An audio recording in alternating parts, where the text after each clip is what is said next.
புதுவை விழா நேயர்களுக்கு என் அன்பான வணக்கம். நான் உங்கள் கலாவிசு, புதுச்சேரியிலிருந்து.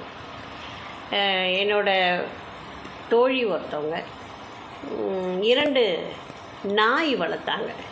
பக்கத்து வீட்டிலேருந்து ஒருத்தர் வந்து தினம் டார்ச்சர், நைட்டில் குலைக்குது, சிவர் ஏறி குதிச்சு இந்தாண்ட வந்துடுது, அப்படி இப்படின்னு நிறைய கம்ப்ளைண்ட். அவருக்கும் இவங்களுக்கும் வாய் தகராறே நடந்துக்கிட்டே இருக்குது. திடீர்னு அவர் என்ன பண்ணுறாருன்னா போய் போலீஸ் ஸ்டேஷனில் கம்ப்ளைண்ட் பண்ணிடுறாரு. அதுக்கப்புறம் இவங்க போயிட்டு ஸ்டேஷனில் உட்காந்து கிடக்குறாங்க. என்னை கூப்பிட்டாங்க, நான் போனேன். அப்போது நாய் வளர்க்குறது தப்பா? வந்து ஒரு பெட் அனிமல் வளர்க்கணும், வந்து நம்ம வளர்க்காமல் வேறு யாருங்க வளர்ப்பா? அது வந்து வாயில்லா ஜீவன். அதுங்களை நம்ம தானே வளர்த்து அதுங்களுக்கு நம்ம தானே பராமரிப்பு செய்யணும். அப்படிங்கும்போது அதை வளர்க்குறது குற்றம் அப்படின்னு சொல்லிவிட்டு ஒருத்தர் போய் போலீஸில் கம்ப்ளைண்ட் பண்ணுறாரு அப்படின்னு சொன்னாக்கா இதை என்னென்னு சொல்கிறது அப்படின்னு எனக்கு தெரியல. என்னென்னா, தெருவில் 1008 நாய் இருக்குது. காலையில் எழுந்திரிச்சி பால் வாங்க போக முடியல, ஒரு 10 நாய் நம்ம பின்னாடியே வருது, குலைக்குது, இங்கே கடிச்சிருமோன்னு பயமாக இருக்குது. ஏன்னா அதுக்கு தடுப்பு ஊசிகள் போடப்பட்டு இருக்காது. ஆனால் இங்கே வீட்டில் வளர்கிற நாய்க்கு வந்து குழந்த மாதிரி சில பேர் பார்த்துக்குவாங்க. சில பேர் இல்லை, நாய் வளர்க்குற அத்தனை பேரும் அதை வந்து நாயின்னு கூட சொல்லக்கூடாது, குழந்தை, என்னோடய குழந்தை அப்படின்னு அதுக்கு தனியாக ஒரு பேர் வச்சு, அதுக்கு தனியாக ஒரு பெட்டு, அதுக்கு குளிக்கிறதுக்கு ஒரு ஷாம்பு, அதுக்குன்னு தனியாக பெடிக்கிரி, இந்த மாதிரி வந்து அதுக்கான செலவே குழந்தைய விட அதுக்கு அதிகமாக செலவு பண்ணிகிட்டு இருப்பாங்க. அவ்வளோ அழகாக பார்த்துக்குவாங்க. அதுக்கு தடுப்பூசிகள் போடப்பட்டிருக்கும்.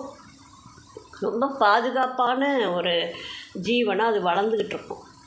அந்த நாய் வந்து கடிச்சிரும்னு பயமாக இருக்குது அப்படின்லாம் சொல்லி கம்ப்ளைண்ட் பண்ணியிருக்காரு. ரோட்டில் மேய்து 1008 நாய். வந்து அதை யார்கிட்ட போய் நீங்கள் கம்ப்ளைண்ட் பண்ணுவீங்க? என்ன பண்ணுவீங்க? இந்த மாதிரி ஒரு என்ன சொல்கிறது, மனிதாபிமானத்தோட பார்க்க வேண்டிய சில விஷயங்கள் இன்றைக்கு மனிதாபிமானத்தை மறந்து பார்க்கப்பட்டுருக்கு. மரம் வேணும், மரம் இருந்ததுன்னா அந்த நிழலில் கொண்டாந்து தான் வண்டியை விடுறாங்க. கொஞ்சம் நேரம் இடைப்பாறோன்னா அந்த மரத்து நிழலில் தான் நிற்கிறாங்க. ஆனால் பக்கத்து வீட்டில் மரம் இருக்கக்கூடாது. பக்கத்து வீட்டில் மரம் இருந்ததுன்னா அந்த மரம் வந்து நிழல் மட்டும்தான் கொடுக்கணும், வந்து காற்று மட்டும்தான் கொடுக்கணும். அங்கேருந்து ஒரு இலை கூட இவங்க வீட்டு வாசலில் விழக்கூடாது. இலை கொட்டுது அப்படின்னு சொல்லிவிட்டு தினம் அதுக்கு ஒரு சண்டை நடக்கும். இதையெல்லாம் என்னன்னு சொல்கிறது?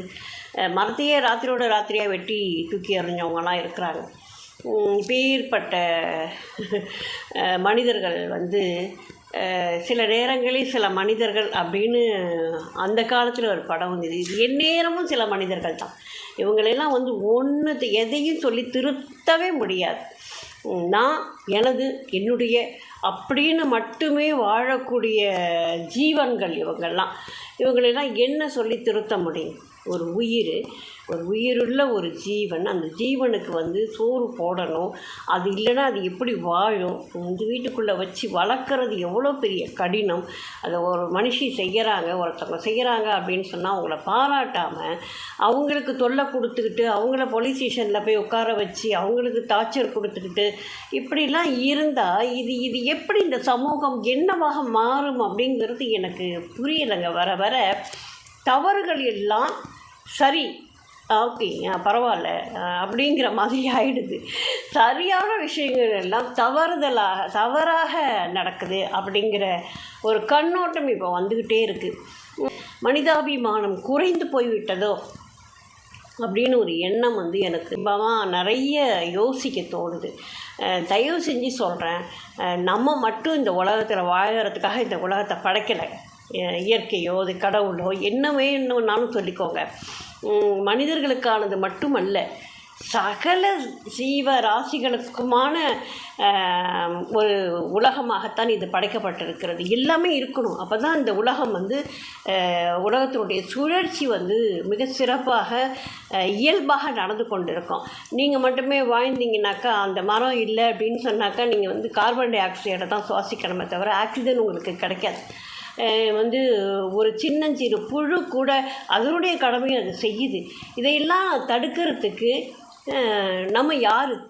நமக்கு வந்து இந்த உலகத்தில் வாழறதுக்கு கொஞ்சம் காலத்துக்கு நீ போய் இங்கே வாழ்ந்துட்டு வா அப்படின்னு சொல்லி அனுப்பி வச்சுருக்குறாங்க.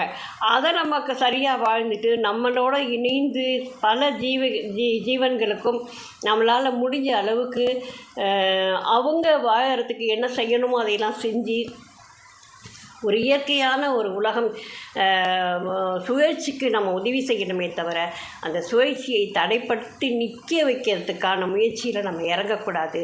தயவுசெய்து இது எல்லாரும் உணர்ந்துக்கணும் அப்படின்னு நான் வேண்டி கேட்டுக்கிறேன். நன்றி, வணக்கம்.